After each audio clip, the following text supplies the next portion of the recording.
नमस्कार शेतकरी मित्रांनो, खानदानी शेतकरी यूट्यूब चॅनलमध्ये आपले सर्वांचे स्वागत आहे। आज आपण बघणार आहोत 26 ऑगस्ट वार मंगळवार रोजचे कांदा बाजारभाव। मित्रांनो, जर कोणी चॅनलवर नवीन असाल तर चॅनलला सबस्क्राईब करून घ्या। यावला अंदर सोलाव 5000, किमान दर 300, कमाल दर 1420, सर्वसाधारण दर 1150 रुपये क्विंटल। लासलगाव विंचूर आवक 4500, किमान दर 600, कमाल दर 1716, सर्वसाधारण दर 1450 रुपये क्विंटल।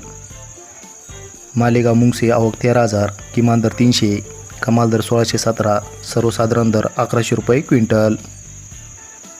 चांदवड आवक 8500, किमान दर 453, कमाल दर 1580, सर्वसाधारण दर 1380 रुपये क्विंटल। पिंपळगाव बसवंत आवक 23400, किमान दर 400, कमाल दर 2101, सर्वसाधारण दर 1375 रुपये क्विंटल। सोलापूर आवक 19542, किमान दर 100, कमाल दर 2300, सर्वसाधारण दर 1000 रुपये क्विंटल। धन्यवाद।